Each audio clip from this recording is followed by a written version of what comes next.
Hello everyone, आज का जो टॉपिक है उसका नाम है इंडक्टिव इफेक्ट। तो इंडक्टिव इफेक्ट क्या होता है इस वीडियो में बहुत ही सिंपल लैंग्वेज में हम जानने की कोशिश करते हैं। तो चलिए ये स्टार्ट करते हैं। सुनो, इंडक्टिव इफेक्ट। तो इंडक्टिव इफेक्ट क्या होता है, अगर आपको इस चीज़ को समझना है तो इस चीज़ को समझने से पहले आपको एक एग्जाम्पल समझना होगा। जब आप ये एग्जाम्पल समझ जाएंगे उसके बाद इंडक्टिव इफेक्ट आपको समझाने की जरूरत ही नहीं है, आप अपने आप ही समझ जाएंगे। तो सुनो, पहले वो एग्जाम्पल क्या है। जैसे मान लो ये एक लड़की है और इस लड़की का नाम है अंजलि, ठीक है। और इसको चाहने वाले दो लड़के हैं, एक का नाम है मान लो राम और एक का नाम है देव। मान लेते हैं कि जो राम है उसकी पावर क्या है, ज़्यादा है, और देव की जो पावर है थोड़ा सा क्या कम है। अब दोनों ने क्या किया, अंजलि का हाथ पकड़ के खींच रहे हैं। कंडीशन यहाँ पे है कि दोनों हाथ नहीं छोड़ेंगे, मतलब ये भी अपनी तरफ खींचेगा और ये भी अपनी ओर खींचेगा। तो क्या होगा, सुनो। तो इस कंडीशन में होगा क्या, इस कंडीशन में क्या होगा कि इसको ये भी खींचेगा, मतलब राम भी अपनी ओर खींचेगा, देव भी खींच रहा है। तो इसके पास पावर ज़्यादा है, इसके पास भी पावर कम है, लेकिन खींच तो ये भी रहा है और खींच तो ये भी रहा है। तो होगा क्या, जो अंजलि होगी थोड़ा सा राम की तरफ ज़्यादा डिस्प्लेस हो जाएगी, मतलब बोले तो राम की तरफ थोड़ा ज़्यादा खींच जाएगी। क्यों, क्योंकि इसके पास पावर थोड़ा ज़्यादा है, लेकिन पूरी तरीके से नहीं खींच पाएगा क्योंकि इधर से ये भी खींच रहा है, ठीक है। मतलब अंजलि इधर तो जाएगी लेकिन पूरी तरीके से नहीं, थोड़ा सा राम की तरफ ज़्यादा चली जाएगी और देव की तरफ थोड़ा सा, देव से बोले तो थोड़ा सा दूर हो जाएगी, ठीक है।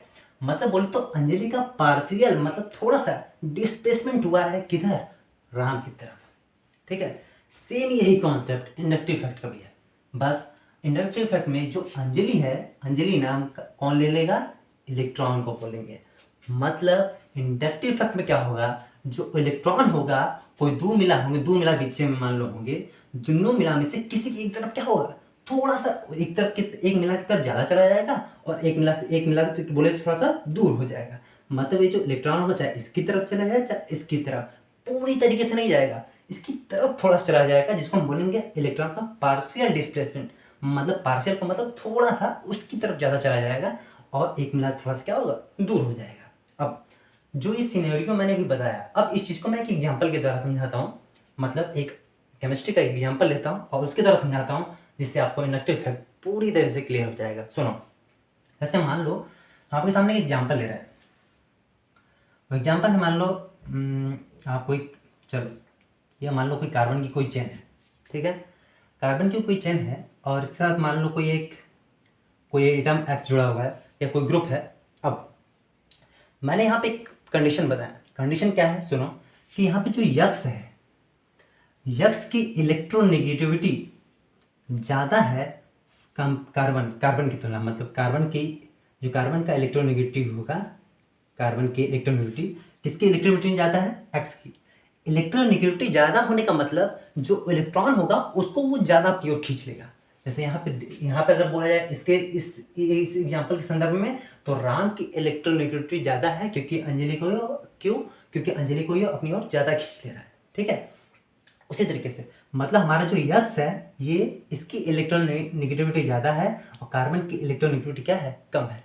देखो, अब कार्बन और यक्स के बीच में एक सिंगल बॉन्ड है, ठीक है, सिंगल बॉन्ड है। और सिंगल बॉन्ड में हमको पता है कि सिंगल बॉन्ड के इलेक्ट्रॉन्स है हमारे दो, ठीक है। सिंगल बॉन्ड, इन दोनों के शेयरिंग से, साझेदारी से हमारा क्या बना, एक कोवैलेंट बॉन्ड बना, सिंगल बॉन्ड। हमारा जो सिंगल बॉन्ड, इसके ये इलेक्ट्रॉन है। अब देखो, इसकी इलेक्ट्रोनेगेटिविटी क्या है, ज़्यादा है, इसकी इलेक्ट्रोनेगेटिविटी क्या है, कम है। मतलब इस इलेक्ट्रॉन को कौन अपनी ओर खींचेगा, जिसकी इलेक्ट्रोनेगेटिविटी क्या होगी, ज़्यादा होगी। मतलब क्या होगा कि जो ये इलेक्ट्रॉन्स हैं, इस इलेक्ट्रॉन को ये वाला जो एटम है, ये क्या करेगा, अपनी ओर थोड़ा सा खींचेगा। लेकिन खींचेगा तो देखो, इसकी इलेक्ट्रोनेगेटिविटी क्या है, ज़्यादा है, इसकी इलेक्ट्रोनेगेटिविटी क्या है, कम है। तो ये इस इलेक्ट्रॉन को ये क्या करेगा, अपनी ओर खींचने की कोशिश करेगा। जब इसको अपनी ओर, देखो पूरी तरीके से नहीं खींच पाएगा, ठीक है, मैंने बोला ना पार्शियली, मतलब थोड़ा सा अपनी ओर खींचने की कोशिश करेगा। मतलब बोले तो अपने पास इलेक्ट्रॉन को बुला रहा है। अगर अपनी तरफ इलेक्ट्रॉन को बुलाएगा, मतलब इसके पास अगर इलेक्ट्रॉन के पास पूरी तरह चल जाए तो इसके पास नेगेटिव चार्ज आएगा। तो वही चीज़ है कि इलेक्ट्रॉन को अपनी तरफ से थोड़ा सा अपनी तरफ बुला रहा है। मतलब बोले तो पार्शियली, मतलब थोड़ा सा इसके पास क्या होगा, नेगेटिव चार्ज डेवलप हो जाएगा। क्योंकि इसके पास ये इलेक्ट्रॉन को अपनी तरफ ले रहा है। अब इसके पास नेगेटिव, मतलब बोले तो इसके ऊपर पार्शियली नेगेटिव चार्ज डेवलप हो जाएगा। क्योंकि वो अपनी ओर इलेक्ट्रॉन को ले रहा है, ठीक है। अब जो ये कार्बन है, देखो इस कार्बन से इलेक्ट्रॉन दूर हो रहे हैं, मतलब बोलो तो इस कार्बन से ये जो इलेक्ट्रॉन है इलेक्ट्रॉन को क्या कर रहा है, दे रहा है, मतलब एक तरह से उससे दूर हो रहे हैं। तो इस पे क्या होगा, पार्शियली पॉजिटिव। डेल का मतलब होता है, जो ये मैं यस की तरह बना रहा हूँ उसका नाम डेल, डेल डेल का मतलब पार्शियली, ठीक है। पार्शियली इस पे पॉजिटिव चार्ज हो जाएगा, ठीक है। अब ये जो चार्ज होगा, ये चार्ज इससे खत्म नहीं होगा। देखो अब क्या होगा, जैसे ये पॉजिटिव है, पॉजिटिव है, तो देखो अब ये जो हमारा कोवैलेंट बॉन्ड के जो ये इलेक्ट्रॉन्स होंगे, अब ये भी इसकी तरफ भागने की कोशिश करेंगे। अब इसकी तरफ ये भागेंगे तो इसके इलेक्ट्रॉन इधर भाग रहे हैं, तो इसके ऊपर फिर एक पॉजिटिव चार्ज। अब ये जो पॉजिटिव चार्ज होगा इसकी तुलना में कम होगा, मतलब जैसे जैसे हमारा ये जो डिस्टेंस है वो बढ़ता जाएगा, हमारा जो चार्ज है, जो चार्ज है उसकी वैल्यू क्या होती है, धीरे धीरे डिक्रीज होने लगती है। मतलब बोले तो ये डबल डेल, मतलब और ज़्यादा ये चार्ज कम हो जाएगा। अब फिर हमारा देखो वही काम, फिर से इसके इलेक्ट्रॉन इधर भागने लगेंगे, मतलब बोले तो और ज़्यादा, फिर से हमारा ये डेल, मतलब ट्रिपल डेल बना दिया मैंने, डेल डेल डेल पॉजिटिव। मतलब इसका ये भी क्या करेगा, इलेक्ट्रॉन, इसके भी जो इलेक्ट्रॉन, जो साझेदारी के इन दोनों के इलेक्ट्रॉन है वो इधर मूव करने लगेंगे, तो इसके ऊपर फिर पॉजिटिव चार्ज आएगा, लेकिन पॉजिटिव चार्ज बहुत ज़्यादा कम हो जाएगा, क्योंकि जैसे जैसे जैसे जैसे जैसे जैसे बढ़ेगा आगे ये, वैसे वैसे क्या होगा, ये पॉजिटिव चार्ज जो हमारा ये वैल्यू है चार्ज की, वो क्या होगी, कम होती रहेगी।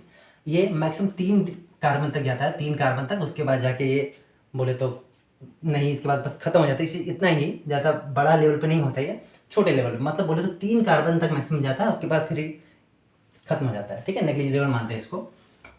तो ये हुआ हमारा क्या, कि एक एग्जाम्पल किसमें, ऑर्गेनिक केमिस्ट्री में, कि ये हमारा एक कंपाउंड था, इस कंपाउंड में इसकी इलेक्ट्रोनेगेटिविटी ज़्यादा थी और इसकी इलेक्ट्रोनेगेटिविटी कम थी। तो हमने देखा कि जो हमारे साझेदारी के जो इलेक्ट्रॉन है वो किधर मूव कर जाएंगे, इसकी तरफ। अब और एग्जाम्पल जैसे ले लें हम, जैसे मान लो इस बार हम ये ले लिया, मान लो एग्जाम्पल, और इस एग्जाम्पल हम मानते हैं कि जो इसमें कार्बन की इलेक्ट्रोनेगेटिविटी है वो क्या है, ज़्यादा है वाई की तुलना में। मतलब इसका ये इलेक्ट्रॉन को, मतलब ये वाला जो है कार्बन, ये क्या करेगा, इलेक्ट्रॉन को अपनी ओर खींचेगा और इससे इलेक्ट्रॉन क्या होंगे, दूर होंगे। तो सुनो, जो इस साझेदारी के जो हमारे इलेक्ट्रॉन होंगे, जो साझेदारी के इलेक्ट्रॉन है, ये किसकी तरफ, कौन खींच लेगा इसको, अपनी तरफ ये, तो इस पर क्या आ जाएगा, थोड़ा सा निगेटिव चार्ज, इस पर नेगेटिव चार्ज, तो इससे इसका इलेक्ट्रॉन इधर भाग रहा है, मतलब बोलते इस पर पॉजिटिव चार्ज। अब देखो, अब इस पे मैंने बोला ना कि इसके, अब इसने क्या किया, इलेक्ट्रॉन को यहाँ, जैसे यहाँ पे पॉजिटिव चार्ज हुआ, फिर यहाँ पे और थोड़ा पॉजिटिव चार्ज कम हो गया, फिर और ज़्यादा कम होता चला गया। तो वही चीज़ है, सेम कॉन्सेप्ट यहाँ भी, इसका थोड़ा सा और कम हो जाएगा, फिर जैसे जैसे आगे बढ़ेंगे फिर हमारा और कम होता चलेगा। ऐसे 3 कार्बन तक ही मेन मानते हैं, 3 कार्बन तक ये इफेक्ट जाता है, इंडक्टिव इफेक्ट 3 कार्बन तक जाता है। उसके बाद ये वैल्यू नेग्लिजिबल, मतलब ये जो चार्ज है वो एकदम बोले तो नेग्लिजिबल हो जाता है, ठीक है। तो ये था हमारा कॉन्सेप्ट कि क्या होता है इंडक्टिव इफेक्ट। तो इंडक्टिव इफेक्ट खास चीज़ नहीं है। इंडक्टिव इफेक्ट का मतलब इलेक्ट्रॉन हमारा उधर मूव करेगा जिसकी इलेक्ट्रोनेगेटिविटी क्या होगी, ज़्यादा होगी, बस यही चीज़ है, ठीक है। तो जिसके इलेक्ट्रोनेगेटिविटी थी उधर ही हमारा इलेक्ट्रॉन क्या कर गया, मूव कर गया। किसका, सिंगल बॉन्ड का। देखो सिंगल बॉन्ड है इन दोनों में, डबल बॉन्ड होता तो ये कॉन्सेप्ट डबल बॉन्ड में नहीं लगते हैं, ठीक है, केवल सिंगल बॉन्ड में ही हमारा कॉन्सेप्ट उठता है। अब ये चीज़ जब आप समझ गए, ठीक है, अब ये चीज़ समझ गए तो थोड़ी सी चीज़ और है, उसको समझो। देखो इस वाले एग्जाम्पल में क्या हुआ, इस वाले एग्जाम्पल में जो ये हमारा एटम या ग्रुप जो था, इसने इलेक्ट्रॉन को अपनी ओर खींचा है, मतलब बोले तो इसने अपने इलेक्ट्रॉन क्या किया, अपनी ओर लिया है, इलेक्ट्रॉन को अपनी तरफ क्या किया, इसकी इलेक्ट्रोनेगेटिविटी क्या है, ज़्यादा है, इसने इलेक्ट्रॉन को लिया है। तो ऐसा ग्रुप जिसने इलेक्ट्रॉन को बोले तो लिया है, ठीक है, इसने क्या किया, इलेक्ट्रॉन को लिया है, ऐसे ग्रुप को हम बोलते हैं -I ग्रुप, -I ग्रुप। और इस इफेक्ट को बोलते हैं हम -I, जो ये पूरा फिनोमिनन हुआ है, इस फिनोमिनन को बोलते हैं -I इफेक्ट। अब यहाँ पे देखो, यहाँ पे क्या हुआ, इसने अपने इलेक्ट्रॉन को दिया है, इसने अपने इलेक्ट्रॉन को बोले तो इसका इलेक्ट्रॉन इससे दूर गया है, मतलब इसने अपने इलेक्ट्रॉन क्या किया, छोड़ दिया है, ठीक है। तो ऐसे ग्रुप को हम बोलते हैं +I ग्रुप, और इस इफेक्ट को बोलते हैं हम +I इफेक्ट, ठीक है। मतलब हमारा इंडक्टिव इफेक्ट क्या होता है, इंडक्टिव इफेक्ट हमारा 2 टाइप का होता है, एक -I इफेक्ट और एक +I इफेक्ट, ठीक है। तो ये काफ़ी सिंपल टॉपिक था, आई थिंक आपको बहुत ही आसानी से चीज़ समझ में आ गई होगी। अब ये चीज़ को समझ गए, लेकिन यहाँ पे मैंने अब इंडक्टिव इफेक्ट का डिफिनेशन लिखा हुआ है, तो ये डिफिनेशन समझो, बहुत चीज़ें आसान है। अब इतनी चाहता तो मैं आपको डिफिनेशन बहुत पहले ही बता देता, लेकिन मैंने आपको पहले नहीं बताया, पहले आपको समझाया, फिर उसके बाद डिफिनेशन बताओ, बहुत ही आसानी से समझ आ जाता है। अब डिफिनेशन आपको बहुत आसानी से समझ आएगा। सुनो, displacement of sigma electron, sigma का मतलब सिंगल बॉन्ड के इलेक्ट्रॉन, तो देखो सिंगल बॉन्ड के जो इलेक्ट्रॉन है वो डिस्प्लेसमेंट ऑफ सिग्मा इलेक्ट्रॉन, जो सिंगल बॉन्ड के इलेक्ट्रॉन है, टूवर्ड्स किधर डिस्प्लेस होंगे, टूवर्ड्स की ओर, किसकी ओर, मोर इलेक्ट्रोनेगेटिविटी एटम की ओर, किधर डिस्प्लेस होंगे, जिसकी नेगेटिव इलेक्ट्रोनेगेटिविटी क्या होगी, ज़्यादा होगी। ठीक है, तो ये हमारा सिंपल सा कॉन्सेप्ट था, इंडक्टिव इफेक्ट क्या होता है। आई थिंक आपको चीज़ समझ आ गया होगा। तो बहुत ही सिंपल है, बहुत ही आसान टॉपिक है, ज़्यादा हार्ड नहीं है, थोड़ा सा प्रैक्टिस कीजिए, आपको और आसानी से समझ आ जाएगा। ठीक है, तो मिलते हैं हम आपसे नेक्स्ट वीडियो, तब तक के लिए गुड बाय।